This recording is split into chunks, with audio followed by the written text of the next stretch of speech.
युवाओं के लिए बीजेपी सरकार केंद्र में जो रही, क्योंकि कई सबसे बड़ा रोल केंद्र का होता है, तो उस तरीके से जनरेशन नहीं हो पाया रोजगार का। चित्तौड़गढ़ के लिहाज से कुछ दिखता है यहाँ पर?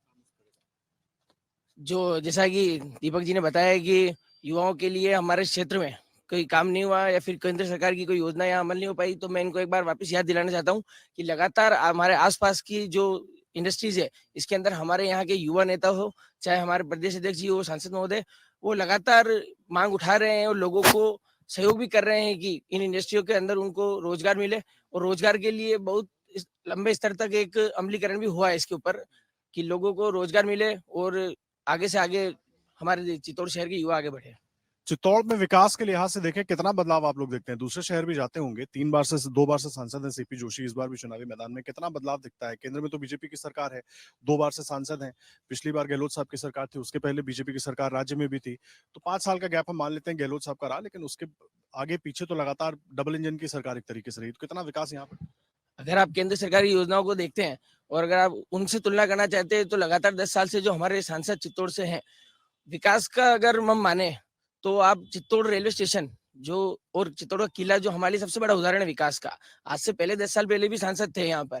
जो कांग्रेस से सांसद थे 10 साल पहले, उनके और आज के जो परिवर्तन है, आप अगर हमारे चित्तौड़ का रेलवे स्टेशन, जिसको एक एक्सक्लूसिव रेलवे स्टेशन बनाने की हमारे सांसद महोदय की कोशिश रही है और लगातार यहाँ पर ट्रेनों का आवागमन बढ़ाया गया है। लंबे समय से जो चित्तौड़ और अहमदाबाद के बीच में जिन ट्रेन ट्रैवल्स की वजह से आवागमन हो रहा था, उनको ट्रेनें चालू करके लगा चित्तौड़ की आम जनता को सहूलियत प्रदान की है। और यही हमारा जो चित्तौड़ का किला हमारे चित्तौड़ शहर की, चित्तौड़ मेवाड़ की पहचान है। उसके लिए बहुत अलग-अलग तरीके के विकास कार्य सांसद महोदय द्वारा किए गए हैं। अभी वर्तमान में आपको बताऊँ तो जो हमारे आदर्श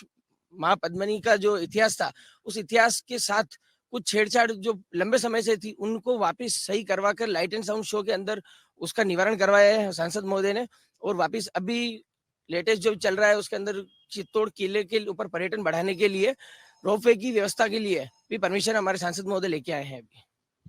अगर आप ये वीडियो YouTube पर देख रहे हैं तो हमारे चैनल को सब्सक्राइब करें और बेल आइकन को दबाना ना भूलें। अगर आप Facebook पर ये वीडियो देख रहे हैं तो हमारे पेज को लाइक करें।